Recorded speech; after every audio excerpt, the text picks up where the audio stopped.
सलाम करता हूं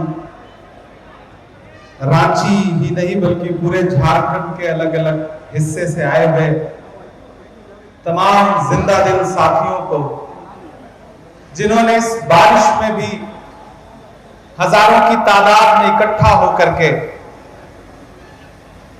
पूरे मुल्क को एक संदेशा देने का काम किया है। मुस्लिम पर्सनल बोर्ड का शुक्रिया अदा करूंगा और खुसूसी तौर पर शुक्रिया अदा करूंगा मोहतरम अदीब साहब का। उन्होंने मुझे हुक्म दिया कि आपको हाजिर होना है, उनका हुक्म था, हम आपके बीच में हैं। और इस बारिश में भी मुझे एक वक्त तो ऐसा लगा था कि शायद प्रोग्राम नहीं हो पाएगा। जब मैं एयरपोर्ट पे लैंड किया तो पता चला कि जोरों की बारिश है, लेकिन ये रांची है, न ये किसी साजिश से डरता है न बारिश से डरता है। मेरे कानों में तो आज भी वो नारा है, चुनाव के दौरान जो यहां से लगता था कि झारखंड झुकेगा नहीं, वो जो नारा था वो अब भी मेरे कानों में है। सलाम है आपको झारखंड वालों। थोड़ी देर आपसे मुखातिब हूं। ये जमीन तब भी निगल लेने पे आमादा थी, पांव जब टूटती शाखों से उतारे हमने। ये जमीन तब भी निगल लेने पे आमादा थी, पांव जब टूटती शाखों से उतारे हमने। उन मकानों को खबर है न मकीनों को खबर, उन दिनों की जो खलाओं में गुजारे हमने। हाथ ढलते गए सांचे में तो थकते कैसे, नक्श के बाद नए नक्श निखारे हमने। कि ये दीवार बुलंद और बुलंद और बुलंद, बामोदर और जरा और संवारे हमने। आंधियां तोड़ लिया करती थी शम्मों की लवें, जड़ दिए इसलिए बिजली के सितारे हमने। आज की रात बहुत गर्म हवा चलती है, आज की रात ना फुटपाथ पे नींद आएगी।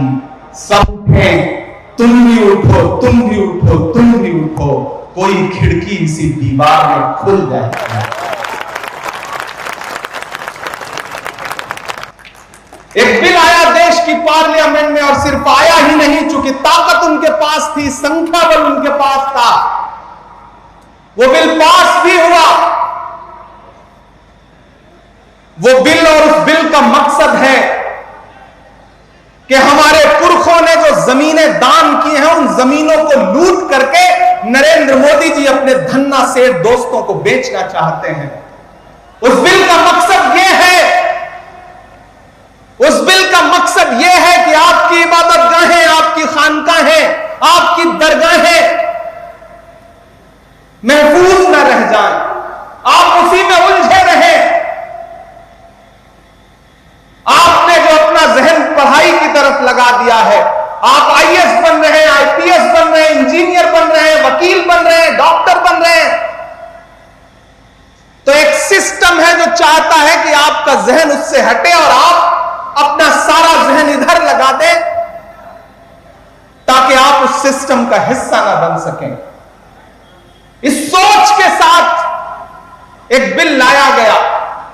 मैं 3 साल से देश की पार्लियामेंट में हूं। मैं 3 साल से मुसलसल देख रहा था, कभी प्राइवेट मेंबर बिल के जरिए वक्फ रिपील एक्ट लाया जाता था। उसी समय मुझे समझ में आ गया था कि एक बड़ी साजिश रची जा रही है और वो बिल की शक्ल में आएगी। बिल आया, पास भी हो गया क्योंकि संख्या बल उनके पास था। लेकिन मैं इस मुल्क के विपक्ष के तमाम पॉलिटिकल पार्टियों को, तमाम मेंबर ऑफ पार्लियामेंट को इस मंच पर खड़ा होकर के सैल्यूट करूंगा, सलाम करूंगा उनको कि अगर लोकसभा में उस बिल के समर्थन में 288 वोट पड़ रहे थे, तो उस बिल के खिलाफ में 232 वोट पड़े। जबकि देश की लोकसभा में मुस्लिम सांसद सिर्फ 24 हैं। 200 से ज्यादा इस देश का हिंदू भाई, दलित भाई, ईसाई भाई, सिख भाई अलग-अलग उस बिल के खिलाफ खड़ा था और पूरे दिन और पूरी रात चलने वाली पार्लियामेंट में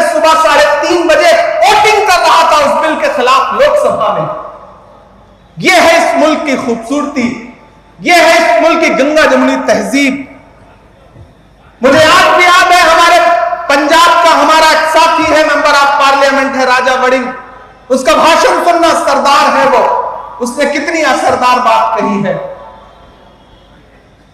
मुझे फख्र है इस मुल्क की गंगा जमुनी तहजीब पर, भले ही उसको पामाल करने की कितनी साजिशें की जाएं, लेकिन जब राज्यसभा में अगले दिन यह बिल आया, तो अगर इस बिल की हिमायत में 128 वोट पड़े, तो अपोजिशन के 95 मेंबर ऑफ पार्लियामेंट राज्यसभा में ऐसे थे जो इस बिल के खिलाफ खड़े थे। और सुबह के 3 बजे बीमारी की हालत में सोनिया गांधी जी इस बिल के खिलाफ वोट करने के लिए राज्यसभा में मौजूद थी। हम ही को कातिल कहेगी दुनिया, हमारा ही कत्लेआम होगा। हम ही को कातिल कहेगी दुनिया, हमारा ही कत्लेआम होगा। हम ही कुएं खोदते फिरेंगे, हम ही पे पानी हराम होगा। ये जो साजिशें हैं, इन्हें समझने की जरूरत है और डरने की जरूरत नहीं है, और आप डरने वाले लोग भी नहीं है। मैं तो अलग ऐलान देश की पार्लियामेंट में खड़ा होकर के आपके हवाले से बोल के आया हूं और पूरे मुल्क में जाके ये कह रहा हूं कि नहीं, ऐसा नहीं होगा, कभी ऐसा नहीं होगा, कभी ईमान का कुरान का सौदा नहीं होगा। नहीं, ऐसा नहीं होगा, कभी ऐसा नहीं होगा, कभी ईमान का कुरान का सौदा नहीं होगा। हमें तुम कत्ल कर दो, शौक से मंजूर है, लेकिन शरीयत के किसी मुद्दे पे समझौता नहीं होगा, नहीं होगा। लेकिन एक बात मैं यहां खड़ा होकर कहना चाहता हूं, मुस्लिम पर्सनल लॉ कोर्ट के तमाम जिम्मेदारान बैठे हैं, हमारे तमाम सियासी साथी बैठे हैं, कि हुकूमतों ने आपको परेशान करने के लिए, आपको पामाल करने के लिए अपने तरीके बदल दिए हैं, अपने हथियार बदल दिए हैं, तो आपको भी लड़ाई के तरीके बदलने पड़ेंगे। आपको अपनी लड़ाई के तरीके बदलने पड़ेंगे, आपको अपनी भाषा बदलनी पड़ेगी। मैं बहुत जिम्मेदारी से यह बात कह रहा हूं, और यह बात इसलिए कह रहा हूं कि मैं रांची में खड़ा हूं। यह वह सरजमीन है जहां तकरीबन 3.5 साल मौलाना अबुल कलाम आजाद ने नजरबंद रह करके गुजारा है। इन आबो हवाओं में, इन फजाओं में मौलाना आजाद की खुशबू है, यहां उनके एहसास है। मैं इसलिए यहां खड़ा होकर के यह बात कह रहा हूं। मैंने जब देश की पार्लियामेंट में अपनी तकरीर शुरू की थी, तो उस समय भी मौलाना आजाद से शुरू की थी। मैंने कहा था कि 1947 में जामा मस्जिद की सीढ़ियों पर खड़े होकर के जब मौलाना आजाद ने तकरीर की थी और यह कहा था कि कहां जा रहे हो, यह है तुम्हारा मुल्क, यहां तुम्हारे आबाओ अजदाद की कब्रें हैं, तो लोगों ने अपने सरों की गठरियां उतार के रख दी थी। और आज उसी जामा मस्जिद की सीढ़ियों के पास सोए हुए मौलाना आजाद को फिर से सदा देनी पड़ेगी कि यह मेरी कब्र है, यह सरकार की जागीर नहीं है। यह सरकार जो आपकी इबादत गाहों को, आपके कब्रिस्तानों को अपनी जागीर बना लेना चाहती है, दरअसल मुखालफत उस सोच के खिलाफ है। वो जो अमेंडमेंट लेके आए हैं, उसमें कुछ अमेंडमेंट इतने खतरनाक हैं कि अगर वो जमीन पर उतर गए और लागू हो गए, तो हर शहर में, हर जगह ये सरकार एक अलग तरीके की फिरका परस्ती फैलाना चाहती है। हम लोग उसके खिलाफ पार्लियामेंट में भी लड़ रहे थे, सुप्रीम कोर्ट में भी लड़ रहे हैं। हमारे कई साथी हैं जिन्होंने अपने अपने तौर पे खुद से पिटीशन फाइल किया है। मैं भी पार्लियामेंट में और लड़ने के बाद सुप्रीम कोर्ट में भी इस मुद्दे पे लड़ रहा हूं, और हमें सुप्रीम कोर्ट से बहुत उम्मीदें हैं कि वो आईन का पास जरूर रखेंगे। लेकिन हर लड़ाई सिर्फ पार्लियामेंट और न्यायालयों तक ही नहीं लड़ी जाती। और मैंने तो पार्लियामेंट में भी छाती ठोक के यह बात कही थी। आज जो आप ये वक्फ का कानून लेकर के आए हैं, इसी ठसक और इसी जिद के साथ आप देश की पार्लियामेंट में सीए का कानून भी लाए थे और आपने ये कहा था कि हम दूसरे मुल्कों में बसने वाले हिंदू भाइयों को हिंदुस्तान में ला करके उनको नागरिकता देंगे, उनको सिटीजनशिप देंगे। लेकिन मैंने उनकी पोल खोलते हुए यह बात कही थी कि पिछले 10 साल में 2000 हिंदू भाई भी आपसे नागरिकता मांगने के लिए नहीं आए। इसके उलट 15 लाख हिंदुस्तानियों ने पिछले 10 साल में हिंदुस्तान की सिटीजनशिप छोड़ दी, दूसरे मुल्कों में जाकर के बस गए। यह अंजाम हुआ है उस कानून का। ऐसे ही कृषि कानून लेकर के आए थे, उसके फायदे गिनवाए थे पूरे मुल्क को उन्होंने। लेकिन आपको याद होगा, मैं सलाम करूंगा अपने देश के किसानों को कि उन्होंने दिल्ली की सरहद पर आकर के अपने तंबू गाड़ दिए। 700 किसान शहीद हो गए और एक दिन मजबूर होकर के देश के प्रधानमंत्री को अपने रूधे गले के साथ देश से कहना पड़ा कि हम कृषि कानून वापस ले रहे हैं। यह अंजाम हुआ उस कानून का। तो आप ये मत समझिए कि देश की पार्लियामेंट में कानून उन्होंने पास कर दिया तो अब आप खामोश होकर बैठ जाएंगे। नहीं, देश का आईन आपको ताकत देता है, आपको इजाजत देता है और आपसे कहता है कि अगर कोई कानून आवाम के खिलाफ है तो उस पर बात होनी चाहिए, एहतजाज होना चाहिए। और मुझे खुशी है कि पूरे मुल्क का मुसलमान एहतजाज कर रहा है और ये कह रहा है कि हम इस लड़ाई को छोड़ेंगे नहीं, इस लड़ाई को लड़ते रहेंगे। क्योंकि हम करें बात दलीलों से तो रद्द होती है, हम करें बात दलीलों से तो रद्द होती है। उनके होठों की खामोशी भी सनद होती है। कुछ न कहने से भी छिन जाता है इजाज़े सुखन, जुल्म सहने से भी जालिम की मदद होती है। ये जुल्म सहना नहीं है, इसके खिलाफ आवाज उठानी है। क्योंकि इसी जमीन में जो खुददारी बोई है मौलाना अबुल कलाम आजाद ने। मैं आज रास्ते में आ रहा था तो मैं दिल्ली के जामा मस्जिद में 1947 में उनका दिया गया भाषण, उनकी तकरीर पढ़ रहा था। तो मुझे लगा कि जब मैं वहां खड़ा होऊंगा तो मैं दोनों को कैसे एक दूसरे से कनेक्ट करूं। 1947 में दिल्ली की जामा मस्जिद की सीढ़ियों पे मौलाना आजाद की तकरीर और 3.5 साल यहां नजरबंद रहते हुए उन्होंने जो सोचा, जो लिखा, शायद दोनों बहुत एक दूसरे से कनेक्ट करते हैं। और आज तो बारिश भी हुई है। उन्होंने उस वक्त कहा था तकरीर करते हुए कि अजीजों, अपने दिलों को मजबूत बनाओ, अपने दिलों को मजबूत बनाओ और अपने दिमागों में सोचने की आदत डालो। फिर देखो ये फैसले तुम्हारे लिए कितने फायदेमंद होंगे। ये देखो मस्जिद के मिनारे तुमसे उचक उचक कर सवाल कर रहे हैं कि तुमने अपने तारीख के सफात को कहां गुम कर दिया है। अभी कल की ही बात है कि यही जमुना के किनारे तुम्हारे काफिलों ने वजू किया था और आज तुम हो कि यहां रहते हुए खौफ महसूस करते हो। अजीजों, अपने अंदर एक बुनियादी तब्दीली पैदा करो। तुम्हारा खौफ भेजा है। मुसलमान और बुजदिली एक जगह जमा नहीं हो सकता। सच्चे मुसलमान को कोई ताकत हिला नहीं सकती है, न कोई खौफ डरा सकता है। चंद इंसानी चेहरों के गायब हो जाने से डरो मत। अजीजों, तब्दीलियों के साथ चलो।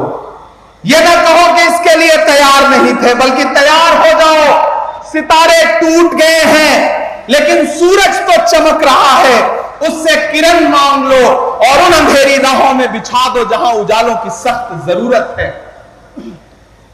मैं तुम्हें यह नहीं कहता कि तुम हाकिमाना इक्तिदार के मदरसे से वफादारी का सर्टिफिकेट हासिल करो। मैं कहता हूं कि जो उजले नक्शो निगार तुम्हें इस हिंदुस्तान में माजी की यादगार के तौर पर नजर आ रहे हैं, उन्हें तुम्हारा ही काफिला लाया था। उन्हें भुलाओ नहीं, उन्हें छोड़ो नहीं, उनके वारिस बनकर रहो। समझ लो, तुम भागने के लिए तैयार नहीं तो फिर कोई ताकत तुम्हें नहीं भगा सकती है। आओ अहद करो कि यह मुल्क हमारा है, आओ अहद करो कि यह मुल्क हमारा है, हम इसके लिए हैं और इसकी तकदीर के बुनियादी फैसले हमारी आवाज के बगैर अधूरे रहेंगे। आज जलजलों से डरते हो, कभी तुम खुद जलजला थे। आज अंधेरे से कांपते हो, क्या याद नहीं रहा कि तुम्हारा वजूद खुद में एक उजाला था? ये बादलों ने मैला पानी क्या बरसाया कि तुमने भीग जाने के डर से पायजामे ऊपर चढ़ा लिए? वो तुम्हारे ही इस्लाफ थे जो समुद्रों में उतर गए, पहाड़ों की छातियों को रौंद डाला, आंधियां आई तो उनसे कह दिया कि तुम्हारा रास्ता ये नहीं है। ये ईमान से भटकने की बात है कि शहंशाहों के गिरेबान से खेलने वाले आज खुद अपने गिरेबान से खेलने लगे हैं। अजीजों, मेरे पास कोई नया नुस्खा नहीं है, वही 1400 बरस पुराना नुस्खा है, वो नुस्खा जिसको कायनात का मोहसिन लेके आया था।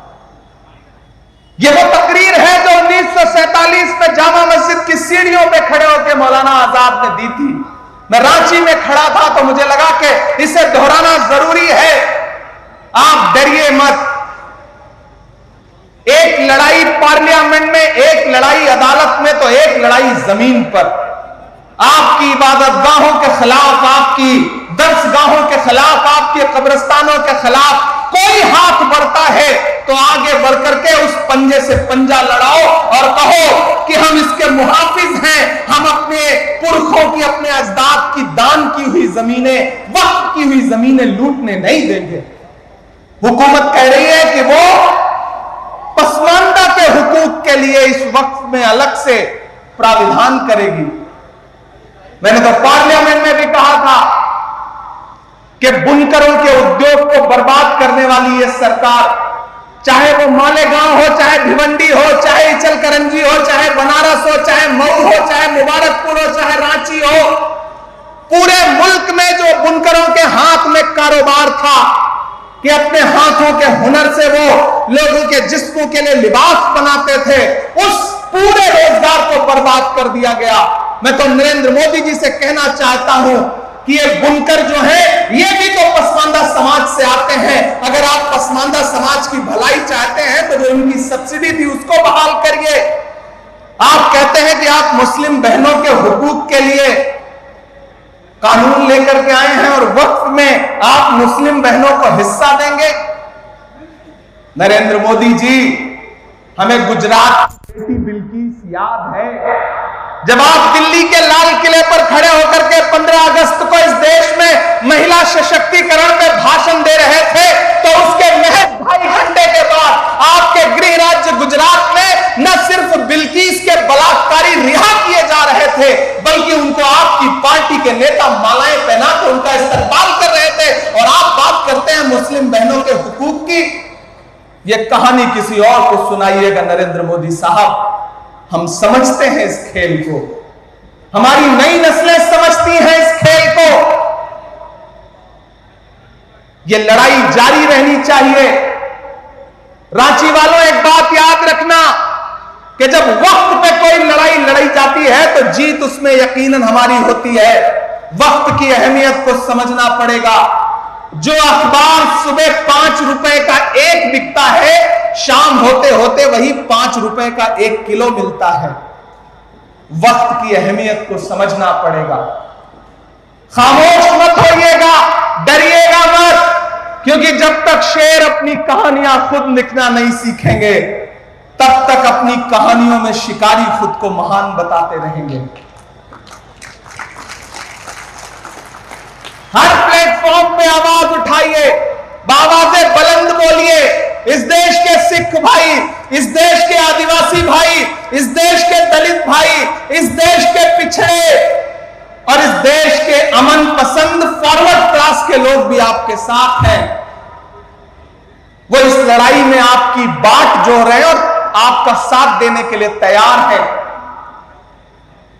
और मैं जिस पार्टी से आता हूं उसका माइनॉरिटी डिपार्टमेंट का नेशनल चेयरमैन होने की हैसियत से भी कह रहा हूं कि आने वाले दिनों में जब भी सरकार बदलेगी, मैं यकीन दिलाता हूं आप सारे लोगों को कि पहली फुर्सत में जब भी हुकूमत बदलेगी, ये जो भी आईन के खिलाफ जाकर के अमेंडमेंट लाए हैं, इसको एक झटके में फिर उसी संसद के जरिए बदलने का काम इंडिया गठबंधन करेगा, कांग्रेस पार्टी करेगी, ये हम आपको भरोसा दिलाते हैं। इसलिए बिल्कुल मायूस मत होइए, मायूसी कुफ्र है। हम लड़ेंगे, अपनी जमीनों की हिफाजत करेंगे, अपनी दरसगाहों की हिफाजत करेंगे, अपनी खानकाहों की हिफाजत करेंगे, अपने कब्रिस्तानों की हिफाजत करेंगे। कोई हुकूमत, कोई सरकार हमसे छीन नहीं सकती। और अभी हफीजुल भाई ने तो भरोसा भी दिलाया, यहां के चीफ मिनिस्टर साहब भी, हेमंत सोरेन साहब भी इस चीज को लेकर के संजीदा हैं।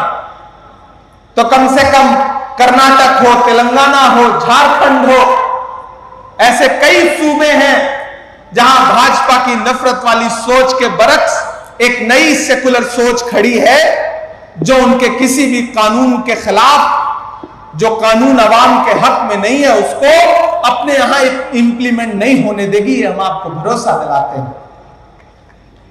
आपने बहुत लंबी तकरीरें सुनी है, बहुत ज्यादा बात नहीं करनी है। बस आपका इस बात के लिए शुक्रिया अदा करना है कि आप इस बारिश में भी हजारों की तादाद में यहां इकट्ठे हुए। कोई आंधी, कोई तूफान, कोई बारिश अगर आपको रोक नहीं पा रहा है, तो फिर यह आपका जज्बा ही हमारी ताकत है।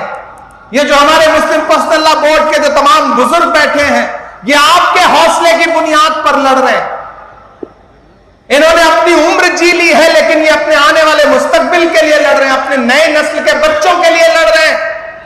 यहां मौजूद एक एक शख्स हमारे इन बुजुर्गों के हौसले के लिए, इनके लिए दुआ के लिए एक एक हाथ उठा करके, ताली बजा करके इनका एहसास दिलाए कि कौम की नई नस्ल आपके साथ खड़ी है। आप पूरे मुल्क में इस आंदोलन की अलख जगा के रखिए, इंकलाब बर्पा करके रखिए। इंशाअल्लाह नई नस्ल आपको जब भी जरूरत होगी, बदन में जो भी लहू है तेरी अमानत है, जहां जहां हो जरूरत वसूल कर लेना। हम सारे लोग किसी कुर्बानी से पीछे नहीं हटेंगे। किसानों ने 700 जाने कुर्बान की, लेकिन हुकूमत को झुकने पे मजबूर कर दिया। तो हम तो सरकार से कहना चाहते हैं कि तुझको कितनों का लहू चाहिए अर्ज़े वतन, कितनी आंखों से कलेजा तेरा ठंडा होगा। अगर आपके कलेजे की ठंडक के लिए आपको कुर्बानियों की दरकार है, तो मैंने पार्लियामेंट में भी कहा था और यहां भी कह रहा हूं कि उनसे 2 कदम आगे ये इमरान खड़ा मिलेगा। अगर आपको कुर्बानियों की दरकार है तो आप लीजिए।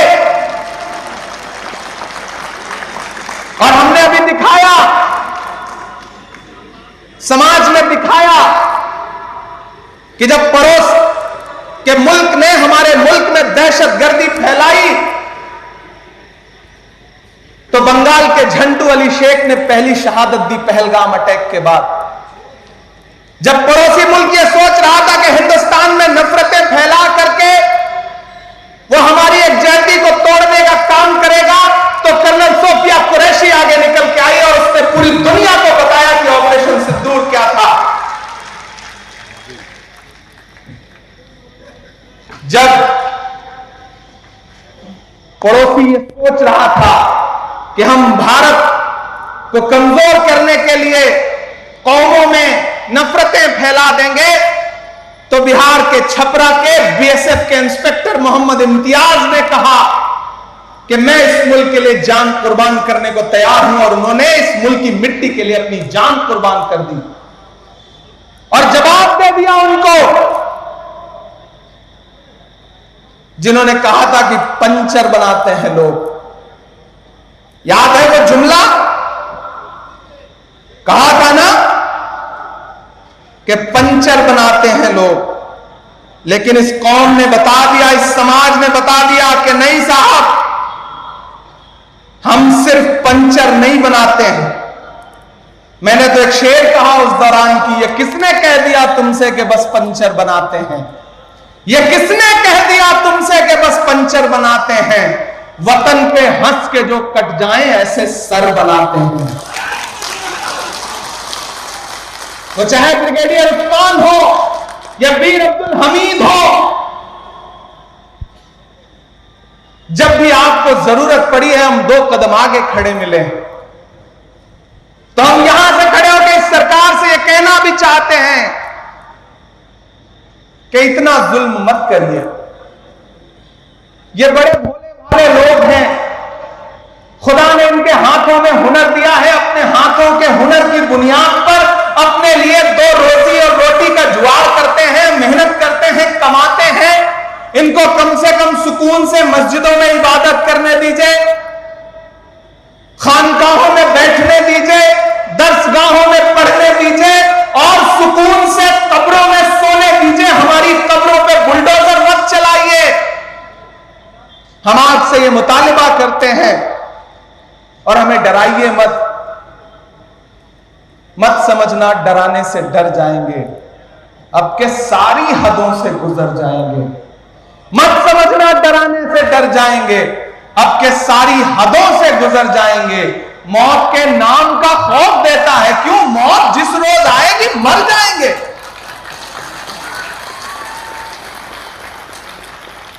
हमने जमजम दिया, आबे गंगा दिया, तुमने भारत को दंगा ही दंगा दिया।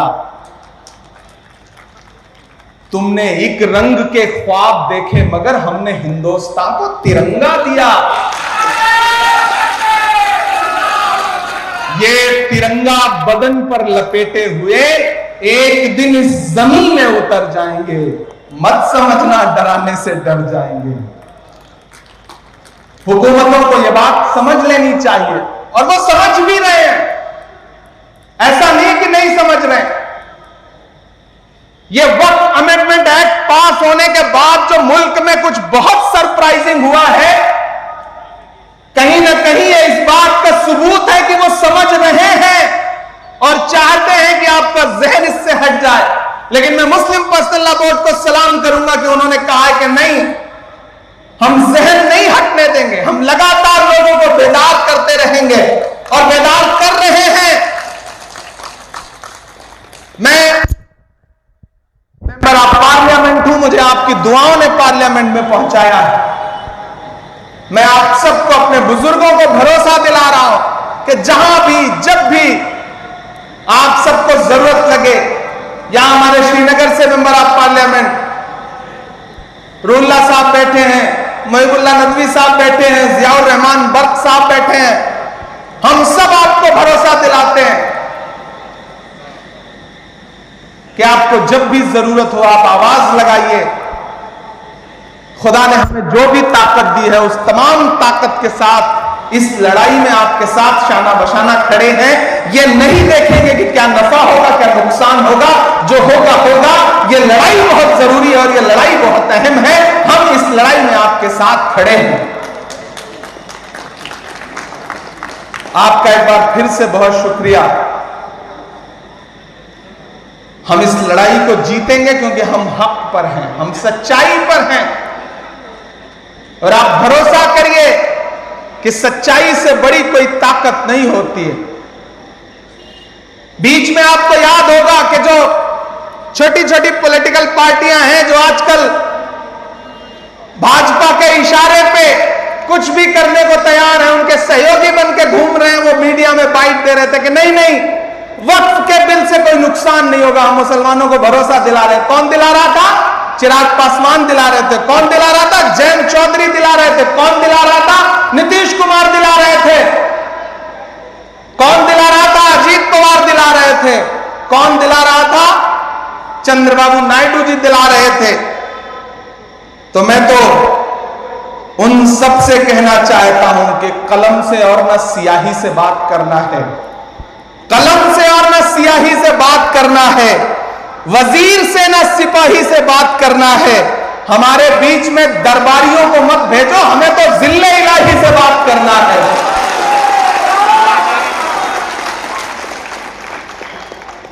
हम हुकूमत से सीधे कह रहे हैं कि आप आईन को कुचलिए मत। डॉक्टर बाबा साहब अंबेडकर का लिखा हुआ है जो आईन है, ये जो संविधान है, उसका आर्टिकल 14 हो, आर्टिकल 26 हो, आर्टिकल 30 हो, वो इस मुल्क के हर शहरी को, हर नागरिक को यह इजाजत देता है कि वो जैसे चाहें वैसे पूजा कर सकते हैं, इबादत कर सकते हैं, अपने इबादत गाहें बना सकते हैं, अपने गुरुद्वारे बना सकते हैं, मंदिर बना सकते हैं, मस्जिद बना सकते हैं। आप उस आईन को पामाल कर रहे हैं। नरेंद्र मोदी जी की बड़ी एक ऐसी बात आपको बताता हूं कि आपको लगेगा कि हां यह भी एक पहलू है। वो जब भी जिस चीज को ज्यादा रखने की कोशिश करें, ज्यादा उसके फेवर में दिखने की कोशिश करें, समझ लीजिए खतरा ज्यादा है। 2014 में याद है जब वो देश के प्रधानमंत्री बनकर पहली बार देश की पार्लियामेंट में आए थे, तो उन्होंने देश की पार्लियामेंट की सीढ़ियों पे माथा टेका था। याद है आपको वो तस्वीर? संसद में घुसने से पहले संसद की सीढ़ियों पे माथा टेका था, और अंजाम फिर क्या हुआ कि 10 साल बीतते बीतते उन्होंने पुरानी संसद ही बदल दी, नई संसद बना दी। इस बार उन्होंने क्या किया है? इस बार उन्होंने संविधान को माथा टेका है, इसलिए खतरा बहुत बढ़ गया है। ये जो एक्ट ला रहे हैं, दरअसल ये संविधान को बदलने की साजिशें हैं, और उनके तमाम नेता हो, चाहे लल्लू सिंह हो, चाहे अनंत हेगड़े हो, चाहे दिया मिर्धा हो, चाहे अरुण गोविल हो, उन्होंने चुनावी नारों में कहा है कि हम संविधान बदलेंगे, हमें 400 सीटें दीजिए। वो तो भला हो इस देश के अमन पसंद लोगों का कि उन्होंने 400 पार का नारा लगाने वालों को 240 पे लाके अटका दिया। उनको हुकूमत चलाने के लिए 2 बैसाखियों की जरूरत पड़ी, एक नीतीश बाबू की, एक चंद्र बाबू की। एक भी बैसाखी हटकी, सरकार की सांस अटकी।